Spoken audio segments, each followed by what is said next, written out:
नमस्कार। मैं स्कूल का प्रधानाचार्य मनीष पवार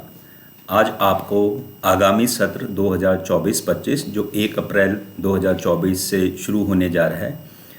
उसके बारे में जो स्कूल प्रशासन द्वारा कुछ नए स्टेप्स लिए जा रहे हैं जिससे हमारी जो टीचिंग लर्निंग प्रोसेस है वो और इम्प्रूव हो, जिसमें बच्चों की होलिस्टिक डेवलपमेंट और टीचर्स ट्रेनिंग भी इन्वॉल्व है।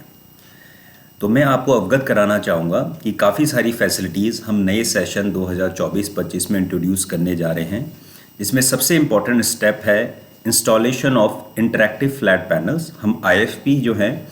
उनको सभी क्लासेस में इंट्रोड्यूस करने जा रहे हैं और काफ़ी क्लासेस में वो लग भी चुके हैं। इंटरैक्टिव फ्लैट पैनल एक प्रकार का स्मार्ट बोर्ड है, जिसे आप बोल सकते हैं 55-60 इंची का स्मार्ट बोर्ड जो आप घर में यूज़ करते हैं, जिसमें टीचर्स जो हैं टेक्नोलॉजी के द्वारा वीडियोस, सिमुलेशन और काफ़ी सारी 3D इमेजेस जो नॉर्मली जो है ब्लैक बोर्ड पे चॉक के द्वारा नहीं बनाई जा सकती है, वो सब दिखाने में सारे टीचर्स सक्षम होंगे, जिससे बच्चों को एक 3 डायमेंशनल व्यू और एक होलिस्टिक डेवलपमेंट के लिए, उनके विकास के लिए, उनकी डेवलपमेंट के लिए बहुत ही ज़रूरी है। तो इस इंटरेक्टिव फ्लैट पैनल में चॉक बोर्ड की ज़रूरत नहीं होती है और टीचर जो है अपनी टेक्नोलॉजी के द्वारा और बच्चों की सारी सेंसेस को एंगेज करके इंटरेक्टिव फ्लैट पैनल से इस सत्र से सभी बच्चों को शिक्षा दी जाएगी। दूसरा इम्पॉर्टेंट स्टेप जो हम लेने जा रहे हैं, जैसे आपको पता है कि स्कूल में काफ़ी क्लब्स चलते हैं, हॉबी क्लब्स चलते हैं वेडनेसडे और सैटरडे को। इस बार हम बच्चों की डेवलपमेंट के लिए हम कम से कम 15 क्लब्स इंट्रोड्यूस करने जा रहे हैं। अभी तक जैसे जो ट्रेडिशनल क्लब हैं, science club, English club, computer club, वो चलते हैं, लेकिन अब हम और क्लब्स, हॉबी क्लब जैसे कि जिसमें best out of waste, ATL club, artificial intelligence club, ecology club, music club, dance club, theatre club हम इंट्रोड्यूस करने जा रहे हैं। लगभग 15 क्लब, जिसमें बच्चों की पोटेंशियल जो है वो टैप किया जाएगा और डिफरेंट एस्पेक्ट्स में बच्चों को उनकी जो एक्टिविटीज़ हैं उसमें उनको इनक्रेज किया जाएगा, ताकि बिसाइड्स एकेडमिक्स बच्चों की जो को करिकुलर एक्टिविटीज़ में उसमें भी उनका डेवलपमेंट हो। और रिसर्च के द्वारा ये देखा भी गया है कि अगर बच्चे को करिकुलर एक्टिविटीज़ में इंक्लूडिंग स्पोर्ट्स में अगर वो एक्टिवली पार्टिसिपेट करते हैं तो उनमें पार्टिसिपेट करने से उनके जो एकेडमिक्स होते हैं, उनके जो ग्रेड्स होते हैं, उनकी जो परसेंटेज होती है उसमें भी इम्प्रूवमेंट होती है। तो हमने ज़्यादा क्लब्स जो है हम इस सेशन से इंट्रोड्यूस कर रहे हैं और अभी तक क्लब्स जो हैं वो 8 तक कंपलसरी होते थे, बट इस साल हम जो है 9 से लेकर 12 तक भी कुछ सिलेक्टिव क्लब्स हैं, जिसमें आपका आर्ट क्लब है, एटीएल है, एआई है, साइंस क्लब है एंड थिएटर। ये 5 क्लब हम 9 to 12 क्लासेस में इंट्रोड्यूस कर रहे हैं, बट ये बच्चों के लिए वॉलंटरी बेसिस में होगा कि जो बच्चे इन क्लब्स में इंटरेस्टेड हैं, को करिकुलर एक्टिविटीज़ में इंटरेस्टेड हैं, तो हम उनको जो है उनकी चॉइस के बेसिस में इन 5 ग्रुप में भी डिवाइड करके 9 to 12 में भी हम क्लब को इंट्रोड्यूस करेंगे, ताकि बच्चे जो रियली टैलेंटेड हैं तो उनका जो है 8th क्लास के बाद उनका टैलेंट को रोका ना जाए और 9 to 12 में भी उनके टैलेंट को फर्दर इम्प्रूव किया जाए। तो ये भी एक हम नया initiative more clubs in session 2024-25 में हम इंट्रोड्यूस करने जा रहे हैं।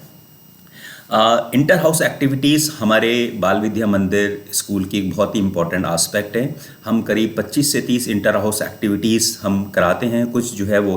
हाउस के लेवल में होती हैं, कुछ क्लासरूम के लेवल में होती हैं। सो ट्रेडिशनल एक्टिविटीज़ के अलावा इस बार हम कुछ न्यू इंटर हाउस एक्टिविटीज़ भी इंट्रोड्यूस करने जा रहे हैं जो कि 21st सेंचुरी से रिलेटेड है। जैसे कि हम इंटर हाउस प्ले कंपटीशन भी ऑर्गेनाइज करेंगे, जिससे बच्चों का टैलेंट पता चलेगा कि वो कैसे एक्ट कर सकते हैं, अपने विचारों को कैसे व्यक्त कर सकते हैं। हम inter house power point presentation भी इंट्रोड्यूस करेंगे, जिससे जो बच्चे क्रिएटिव हैं, जो टेक्नोलॉजी में काफ़ी एडवांस हैं और उसमें रुचि रखते हैं, तो कैसे टेक्नोलॉजी को यूज़ करके वो पावर पॉइंट प्रेजेंटेशन अपने विचार व्यक्त कर सकते हैं। हम आर्टिफिशियल इंटेलिजेंस से रिलेटेड हमने कुछ एक्टिविटीज़ इंट्रोड्यूस की हैं। I am sure artificial intelligence का आपने नाम सुना होगा। तो कैसे बच्चे आर्टिफिशियल इंटेलिजेंस को यूज़ करके अपनी एजुकेशन लेवल को फर्दर एनहांस करेंगे। तो कुछ इस प्रकार की एक्टिविटीज़ जो 21st सेंचुरी से रिलेटेड है उसमें भी हम इंट्रोड्यूस करने जा रहे हैं, ताकि बच्चों को जो है नए संबल में रहते हुए भी उनको नई विश्व पटल पे और इंटरनेशनल लेवल पे भी उनको एक्सपोजर मिले। हम नए सेशन से CCA पीरियड जैसे 7th और 8th 3rd to 8th में हम वेडनेसडे को 7th and 8th period and 9 to 12th में सैटरडे को 7 to 8 पीरियड में CCE पीरियड, दैट मीन्स को करिकुलर एक्टिविटी पीरियड्स इंट्रोड्यूस करेंगे, जिससे कि बच्चों का पढ़ाई का नुकसान ना हो।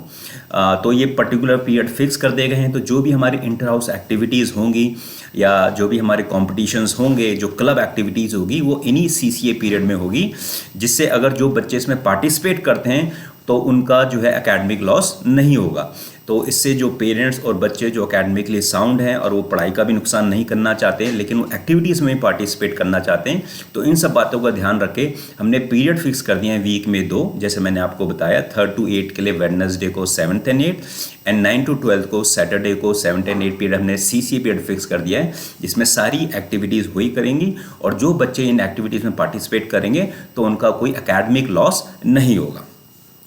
एक और इम्पॉर्टेंट आस्पेक्ट पेरेंट्स की हेल्प के द्वारा और पेरेंट्स के विचारों के द्वारा उनसे डिस्कशन करने के बाद हम इस सेशन में करने जा रहे हैं, that is shuffling of student. Normally देखा गया है कि सारे अच्छे स्कूलों में शफलिंग की जाती है on regular basis, so that बच्चों को एक्सपोजर मिले नए नए दोस्तों से मिलने का, नए एनवायरनमेंट में जाने का। और कई बार ये देखा गया है कि शुरू से लेकर आखिरी तक बच्चे एक ही सेक्शन में रहते हैं और एक ही ग्रुप ऑफ फ्रेंड्स से रहते हैं, तो इसके कुछ पॉजिटिव आस्पेक्ट्स भी हैं, नेगेटिव आस्पेक्ट्स भी हैं। बट अगर मैं आज की सेंचुरी 21st सेंचुरी की बात करें, जिसमें हम चांद तक पहुंच गए हैं और हम काफ़ी टेक्नोलॉजी में एडवांस हो गए हैं, तो हमें इन सब चीज़ों से उठना पड़ेगा। और मैं सभी पेरेंट्स से सपोर्ट ये आशा करता हूं कि हमारे मैनेजमेंट के इस डिसीजन में वो सपोर्ट करेंगे कि हम रिज़ल्ट के बेसिस में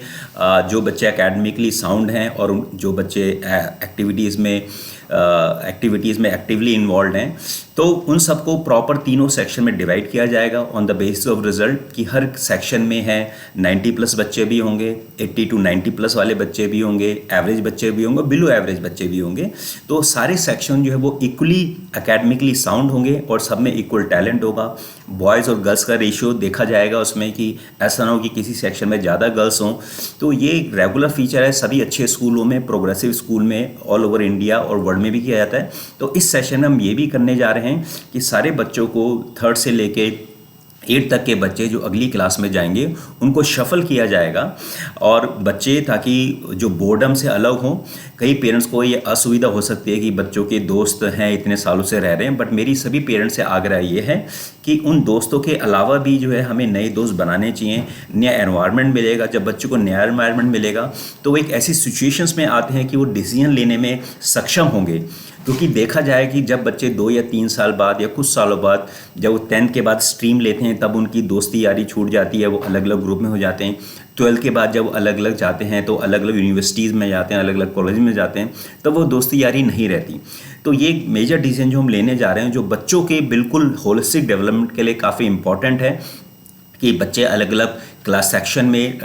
डिस्ट्रीब्यूट होंगे डिपेंडिंग ऑन देयर ग्रुप। तो मेरा सभी स्टूडेंट्स और सभी पेरेंट्स से खासकर ये अनुरोध है कि उनको जब वो 28 मार्च को PTM में रिपोर्ट कार्ड लेने आएंगे तो उनको नए सेक्शन के बारे में बताया जाएगा। तो मेरा आप सभी से अनुरोध है कि हमारे इस एक्शन पर सपोर्ट करें, और ऐसे प्रधानाचार्य मैं पूरी जिम्मेदारी लेता हूँ कि इसमें किसी को कोई प्रॉब्लम नहीं होगी, थोड़ी एडजस्टमेंट प्रॉब्लम भी होगी। अभी आपने 4-5 दिन पहले हमने इस शफलिंग से रिलेटेड एक सर्कुलर निकाला था, आई एम श्योर आप सब ने वो पढ़ा होगा और दोबारा भी पढ़िए। तो इसमें जो है काफ़ी वैरायटी रहती हैं बच्चे, और इसमें जो है डाइवर्सिटी का कॉन्सेप्ट रहता है। बच्चे नए नए दोस्तों से मिलते हैं, नए टीचर से मिलते हैं, और वो अलग अलग सिचुएशन में डिसीजन लेने में सक्षम होते हैं। सो इसमें आप सभी पेरेंट्स से सहयोग चाहूँगा कि हमारे इस एक्शन के लिए वो सहयोग दें, एंड आई एम श्योर कि इससे जो है हमारे स्कूल का एनवायरनमेंट और सुधरेगा और हमारी जो टीचिंग लर्निंग प्रोसेस है वो बहुत इंपॉर्टेंट होगी।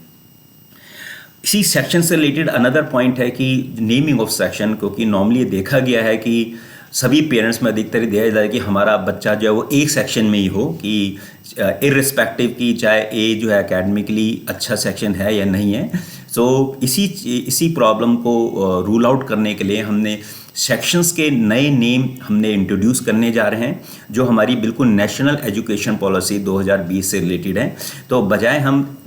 जैसे कि 7th A, 7B, 7C की जगह जो है हम new names like 7th creators, 7th innovators, 7th explorers,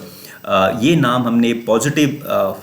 जो बच्चों के जो पॉजिटिव ट्रेट होते हैं, क्योंकि आई एम श्योर सभी पेरेंट ये जानते हैं कि उनका बच्चा जो है एक सफल नागरिक बने, एक क्रिएटर बने, एक इनोवेटर बने और एक एक्सप्लोरर बने, चाहे वो अपना एक्सप्लोर करे, चाहे वो स्पेस को एक्सप्लोर करे। तो हम सेक्शंस के नाम भी हम चेंज करेंगे। एक ट्रेडिशनल सेक्शंस की ABC की जगह उन्हें क्रिएटर्स, इनोवेटर, एक्सप्लोरर्स इस प्रकार के नाम दिए जाएंगे, जिससे वो आगे जाके वो एक्सप्लोर करें और उनको पता चले कि हम इस सेक्शन में हैं और उस सेक्शन से रिलेटेड जो क्वालिटी है अगर तो वो उसमें एम्बाइब करने की कोशिश करें। तो मेरा सभी पेरेंट्स से अनुरोध है कि वो इन सब चीज़ों में, इन सब हमारे जो प्रशासन, मैनेजमेंट, स्कूल मैनेजमेंट जो एक्शन लिया है इसमें वो हमारी हेल्प करें और बच्चों को इनमें समझाने में स्कूल टीचर्स की भी मदद करें। और जैसे मैंने बताया कि 28 मार्च को हम PTM करने जा रहे हैं, जिसमें 3rd to 9th and 11th के रिपोर्ट कार्ड डिस्ट्रीब्यूशन होगी। फेलिसिटेशन सेरेमनी भी होगी।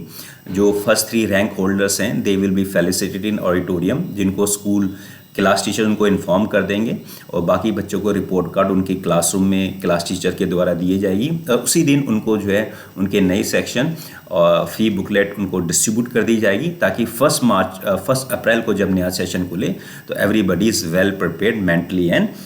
फिजिकली। ये सब बातें मैं आपको अवगत कराना चाहता था एज ए प्रधानाचार्य, कि मैं चाहता हूँ कि मेरे विद्यालय का हर पेरेंट और हर स्टूडेंट्स जब वो नए सेशन में आए तो उनको पता चले कि नए सेशन में क्या होने वाला है। सारी इन्फॉर्मेशन हमको टाइम टू टाइम सर्कुलर के द्वारा दी जाती है। तो जैसा सपोर्ट आप बाल विद्या मंदिर संभल को जो जुलाई में 60 वर्ष पूरे करने जा रहा है, हमारे ऑनरेबल मैनेजर श्री हरीशचंद्र गर्ग जी की अध्यक्षता में, तो जैसा आप स्नेह प्यार जो है इतने सालों तक हमें देते हैं, तो ये स्नेह और प्यार और जो हमारा सपोर्ट है वो आगामी वर्षों में भी देते रहेंगे। और एज ए प्रधानाचार्य मैं अपने स्टाफ की तरफ से आपको मैं विश्वास दिलाना चाहूँगा कि जिस प्रकार से 60 वर्षों से बाल विद्या मंदिर संभल और नियर बाई एरिया में एक एजुकेशन का प्रतीक बन चुका है, और इसमें हम कोई कसर नहीं छोड़ेंगे आपके बच्चों को और हमारे बच्चों को 21वीं शताब्दी में एक अच्छा नागरिक बनाने के लिए, जो भविष्य में क्योंकि आजकल हम ऐसे विश्व में रह रहे हैं जिसमें कुछ भी चीज़ प्रेडिक्ट करना बड़ा मुश्किल है। तो हमारी ये आशा रहती है स्कूल प्रशासन की कि नंबर और ग्रेड्स के अलावा उनको स्किल्स में काफ़ी हम डेवलप करें, ताकि कोई भी सिचुएशंस आए आज से 5-10 साल बाद, जब भी वो ग्रेजुएट होके निकले स्कूल से, कॉलेज से, तो कोई भी प्रोफेशन वो चुने तो अपनी स्किल के बेसिस में उसमें वो एक्सेल कर पाएँ। तो ये मेरा प्रयास था कि आप सब पेरेंट्स को मैं बताऊं कि आगामी सत्र में, आगामी सेशन में हम क्या क्या इनिशिएटिव लेने जा रहे हैं। और मेरी आप सबसे यही अनुरोध है कि हमेशा की तरह आप अपना स्नेह, अपना प्यार जो है स्कूल प्रशासन में देते रहेंगे और हमारे सभी एक्शंस के लिए, हमारे सभी एक्शन को सपोर्ट करेंगे। और कोई भी किसी को भी सिचुएशन, कोई प्रॉब्लम हो तो स्कूल में आके जो है हमारे क्लास टीचर्स हमसे मिलिए, अपने सुझाव दीजिए और आपके सुझाव जो है सभी सराहनीय रहेंगे। और एक्शन कोई सारे वही स्टेप लेने की कोशिश करेंगे जिसमें बच्चे का, स्कूल का जो है और देश का जो है सम्मान बढ़ सके। आप सभी को पुनः मेरी बहुत बहुत बधाइयाँ, शुभकामनाएं आगामी सत्र के लिए। जय हिंद।